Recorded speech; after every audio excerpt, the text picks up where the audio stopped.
parce que c'est une cause d'embrouille. Petite embrouille, mais quand même. Avant-hier, on a fait les courses, ok? Moi, je regarde toujours les dates de péremption. Donc, je vais aller chercher le produit le plus loin dans le rayon. Je vais me casser la tête à chaque fois, regarder chaque date. Tendre le bras au fond. Je l'ai missionné. Il m'a pris des gnocchis frais. On a fait les courses avant-hier. Ça se périme aujourd'hui. Voilà. Des pâtes fraîches, pareil, périmées hier. Enfin, hier, on est 1h du matin, donc il y a 1 heure.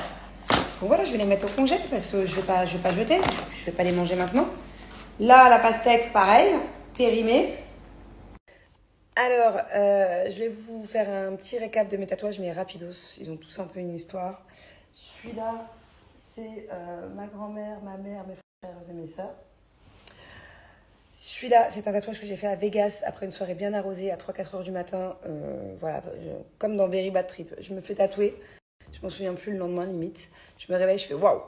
Et en fait, c'est vrai que je me souviens quand même un peu de l'oiseau avec l'ombre et tout. Parce qu'à mon avis, ils ont beaucoup insisté. Mais au final, je suis pas déçue. J'aime beaucoup ce tatouage. Et j'étais avec mon cousin, voilà. Et même lui, je crois qu'il s'est fait tatouer ce jour-là, ouais. Donc c'est un chapelet, un diamant avec Seize de deck, écrit Carpe Diem et une colombe, et un petit cœur. Ça, Ibiza, voilà. Après une soirée aussi. À la base, c'était mes paroles d'une de mes musiques préférées de Nicki Minaj. Et c'était aussi la musique préférée de Gorillaz. Et on s'était dit, allez, on se fait le même tatouage et tout.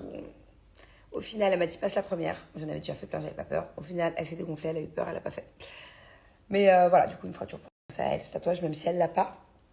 En gros, il y a écrit en anglais, ne t'inquiète pas pour moi et qui j'extermine. Je crame, j'obtiens ce que je veux, c'est mon empire. Voilà, c'était un peu en mode... à l'époque, dès que j'avais un coup de mou, je regardais mon bras et je me disais, waouh, c'est bon, je suis une bête de meuf. Après, j'ai quoi d'autre? Là, j'ai le chiffre 13. Premier tatouage que j'ai fait à mes 18 ans, je sais plus, une erreur, mais bon, je veux pas l'enlever. Ça fait partie de ma vie, ça fait partie de mon corps. Ça fait trop mal d'enlever un tatouage. Pourquoi le chiffre 13? Parce que c'était mon chiffre un peu porte-bonheur. À la base, j'avais très peur de ce chiffre. C'était un peu le chiffre qui me portait malheur. Il m'est arrivé pas mal de trucs, un 13, quand j'étais plus jeune. Et un jour, je me suis dit, mais what? Tu vas pas avoir peur d'un chiffre? Pas du tout, en fait, carrément. Et donc, en fait, ça, c'est vraiment la manière dont je fonctionne dans mon cerveau. Il faut savoir que mais ça peut m'arriver sur plein de choses différentes. Donc, le chiffre 13, c'était vraiment un chiffre genre, c'est mort, c'est mort, c'est mort. Un jour, par exemple, il est arrivé un truc à ma grand-mère, un 13. Un autre, il m'arrive aussi un jour, quand j'étais plus jeune, j'avais 18 ans, j'ai reculé, il y avait quelqu'un derrière. Bon, heureusement, rien de grave, plus de peur que de mal. C'était un 13. D'autres trucs trop intimes qui me sont arrivés les 13, donc vraiment des trucs genre... j'avais peur de chiffres. J'avais peur. Dès que je voyais un 13, je paniquais. Si je voyais par exemple, il était 15h13, j'étais en panique. Non. Et pour moi, tellement ça me... Je voyais une plaque 13, je voyais 13 partout. J'avais peur. Je me suis dit, c'est quoi meuf? Tu vas plus avoir peur. C'était un chiffre, c'est dans ta tête. En fait, plus tu vas dire ça, plus ça va arriver. Du coup, je me suis dit, c'est bon, c'est devenu mon chiffre préféré. Je me suis dit, allez, j'ai pas peur de toi. Je l'ai fait tatouer. Et au final, maintenant, c'est limite mon chiffre préféré. Si je dois jouer au casino, je joue sur le 13. Mais voilà, c'est juste percer la tendance de mon cerveau. Quoi d'autre? J'ai quoi d'autre comme tatouage? Ah, j'ai mes doigts. Tout. J'ai l'impression qu'il m'en manque un. Bon, non. J'ai mes doigts. Alors ça, c'est un peu... j'en dirais pas trop. Période de ma vie.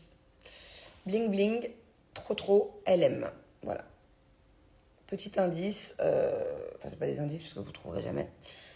Mais bling bling, c'est moi. C'était mon surnom quand j'étais plus jeune. Voilà. LM, ça veut dire lutin mexicain. Et trop, parce que trop.